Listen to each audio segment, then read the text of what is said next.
अस्सलाम वालेकुम and hello everybody, welcome back to another new video. आज की वीडियो में विंटर ड्रेस डिज़ाइनिंग के साथ साथ कुछ ऐसी बातें आपके साथ शेयर करूंगी जो माओं को अपनी बेटियों के साथ शेयर करनी चाहिए, उनको बताना चाहिए ताकि वो ज़िंदगी के किसी भी मुकाम पे मार ना खाएं। तो कुछ दिन पहले मैंने वीडियो अपलोड की थी जिस शॉप का मैंने आपको बताया था, वहाँ से मैंने कुछ लिए थे विंटर ड्रेसेस अपने लिए भी और फातिमा के लिए भी।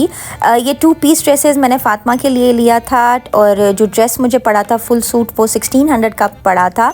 और कुछ इस तरह से मैंने इसकी जो है वो स्केचिंग की है, डिटेल्स मैंने मेंशन की हुई है। क्वाड सेट बनेगा। यहाँ पे मैं आ चुकी हूँ टेलर के पास पिक करने के लिए और टेलर मास्टर ने बहुत अच्छे कपड़े सिए। कपड़ों में डिज़ाइनिंग तो आप बता देते हो, लेकिन सबसे पहले चीज़ जो मैं देखती हूँ वो होता है स्टिचिंग की नीटनेस मेरे लिए बहुत मैटर करती है। आप कपड़े सस्ते सिलवा लो, जो भी हो, महंगे से महंगा कपड़ा भी अक्सर नीट नहीं सिला होता है, तो मेरा फोकस ज़्यादा होता है डिज़ाइन के साथ साथ स्टिचिंग नीट हो, फाइन हो, ताकि जब डिज़ाइन सूट पे बन के आए तो वो निखर के आए, उठ के आए। तो स्टिचिंग बहुत मैटर करती है। तो मास्टर साहब ने यहाँ पे कपड़े कर दिए थे तैयार। मैं जब भी टेलर मास्टर के पास जाती हूँ कपड़े पिक करने के लिए, मैं साथ साथ देखती हूँ डिटेल में और मैं मेंशन करती हूँ कहीं पे मुझे कोई प्रॉब्लम या कोई मसला नज़र आ रहा हो तो मैं मास्टर साहब के साथ डिस्कस करती हूँ ताकि अगले कोई भी जो उन्होंने सूट सीने हैं उनमें वो प्रॉब्लम ना आए और सीते हुए वो चीज़ उनके माइंड में हो जो ऑलरेडी मैंने उनके साथ मेंशन की होती है। सो चले चलते हैं इसकी डिज़ाइनिंग की तरफ। ये रही इसकी फ़ाइनल लुक। कुछ इस तरह से ये क्वाड सेट मैंने बनाया, बहुत प्यारा लग रहा था ये जब बन के आया और फातिमा को पहन के तो बहुत ही प्यारा लग रहा था। आप ज़रूर मुझे बताइएगा कमेंट में कि बन के आपको कैसा लग रहा है। ये सिंपल क्वाड सेट है। इसके जो डिज़ाइनिंग है वो ज़्यादा फोकस मैंने रखा है इसके स्लीव्स पे। सर्दियां हैं तो स्लीव्स फुल ही हैं। आप इसके नेकलाइन पे देखें, छोटा सा गोल गला है, फ्रंट पे 2 बटन्स मैंने लगाए हैं, आपको किसी भी शॉप से आराम से मिल जाएगा।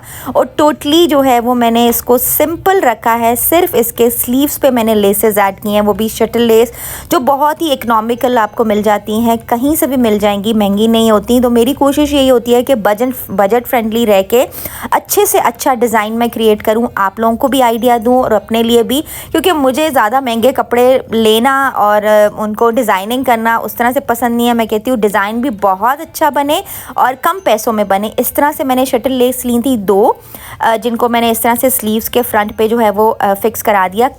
चौड़ा ये स्लीव है जिसके अंदर जो है वो बुकरम लगा हुआ है, इस तरह से बटन्स हैं इसके, बहुत क्यूट लग रहा था। और जब ये बन के आया तो फातिमा को भी पर्सनली बहुत पसंद आया था।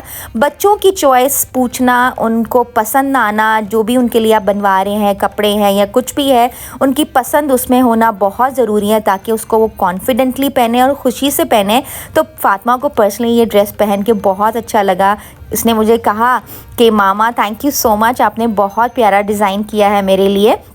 जब मैंने ये ख़रीदा था तो तब उसको इतना नहीं लगा था कि मामा इसका आप क्या बनाएंगे। मैंने कहा जब ये बनेगा ना तो फिर आपको पता चलेगा कि कितना प्यारा बनेगा। इस तरह से इसके फ्रंट दामन जो है वो थोड़ा सा छोटा है, बैक साइड लंबा है, 3 से 4 इंच का फ़र्क है, जस्ट टू गिव इट आप कह सकते हैं ब्रांडेड और एक स्टाइलिश और ट्रेंडी लुक देने के लिए। साथ स्ट्रेट ट्राउज़र है, ट्राउज़र का 5-10 इंचज़ का है।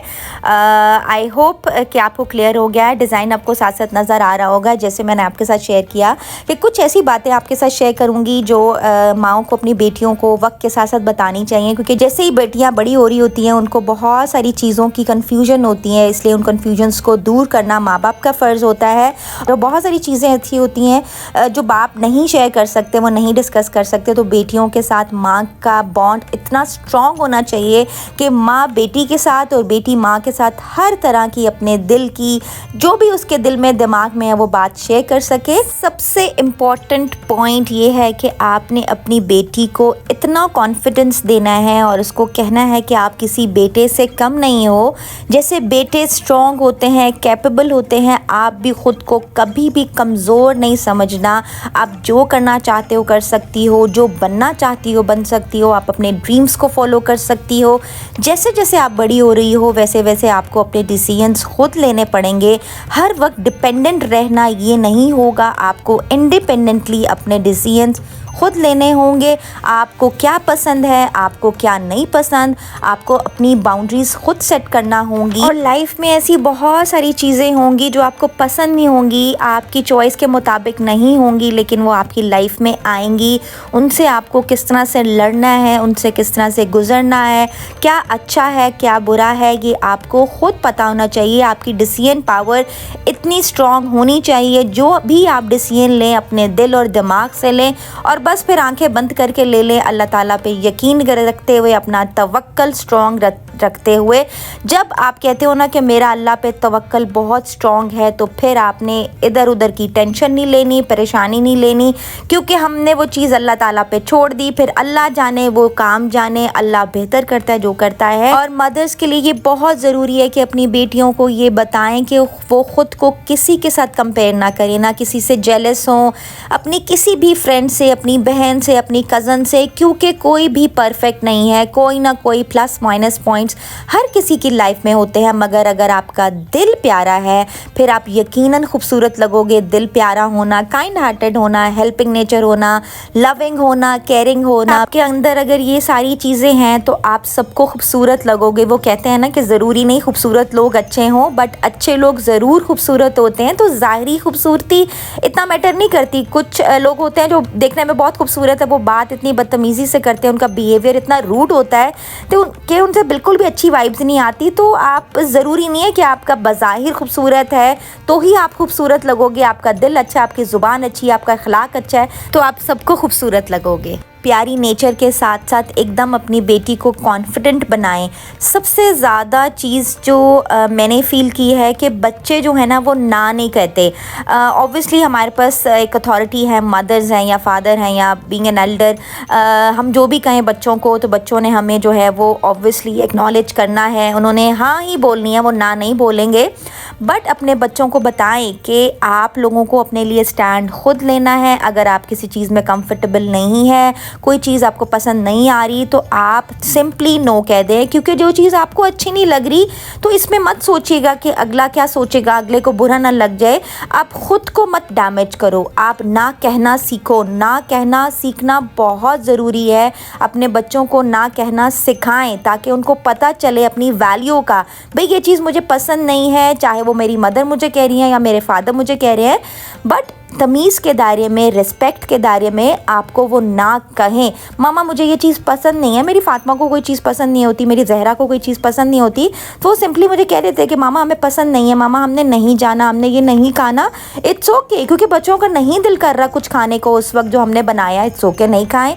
उनका नहीं दिल कर रहा कुछ देखने को या कुछ करने को उस वक्त, कोई बात नहीं, वो रेस्ट कर लें, इट्स ओके। वो उनकी लाइफ है, वो नहीं चाह रहे उस वक्त, तो उनको आप भी पूरा सपोर्ट करें, उनको रिस्पेक्ट करें। और बहुत ही ज़्यादा इम्पॉर्टेंट है अपनी बच्चियों को बताना कि किसी पे भी ट्रस्ट मत करें। अगर आप किसी के साथ अच्छे हो या सबके साथ अच्छे हो तो ज़रूरी नहीं है कि अगला भी आपके साथ अच्छा हो। ये तो ऐसा ही होगा कि आप जंगल में जाओ और सामने शेर आ जाए और शेर को आप कुछ ना कहो, उसको ना खाओ और वो आपको नहीं खाएगा। सो इसी तरह रियल लाइफ एग्जाम्पल्स के साथ उनको समझाएं कि नेवर ट्रस्ट एनीबडी, किसी पे भी ट्रस्ट मत करो, क्योंकि अगर आप किसी पे अंधा ट्रस्ट करोगे तो आप हमेशा मार खाओगे।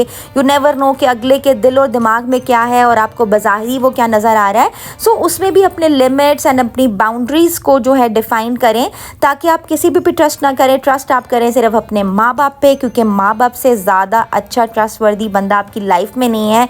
वही आपका सुख दुख सब कुछ समझ सकता है। और पेरेंट्स को चाहिए अपने बच्चों को बताएं कि वो उनसे कितना प्यार करते हैं और उनको बताएं कि हम 24/7 आपके लिए अवेलेबल हैं। बच्चों को जब भी आपसे कुछ शेयर करना हो, बात करनी हो, कभी परेशान हो, उदास हो, इवन जब वो खुश भी हो तो हमेशा उनके लिए अवेलेबल रहें। आप कोई काम कर दे रहे हैं तो उसको छोड़ दें। अगर बहुत ज़रूरी काम कर रहे हैं तो आप काम करने के बाद ख़ुद अपने बच्चों के पास जाएँ, उनसे पूछें भाई आप मेरे पास आए थे, उस वक्त मैं बिज़ी था या बिज़ी थी, तो अब आप मुझे बताएँ। सो अगर आप ऐसा अपने बच्चों के साथ करेंगे तो फ्यूचर में जब आपको की ज़रूरत पड़ेगी ना तो वो भी आपके पास इसी तरह भागते हुए आएंगे और आपको समझेंगे, आपसे सुनेंगे और आपसे मोहब्बत करेंगे, प्यार करेंगे। क्योंकि जो वक्त गुजर जाता है फिर वो वापस नहीं आता, तो उसको अच्छे से गुजारें, प्यार मोहब्बत के साथ। मिलेंगे नेक्स्ट वीडियो में। अपना बहुत सारा ख्याल रखिएगा। Bye, take care.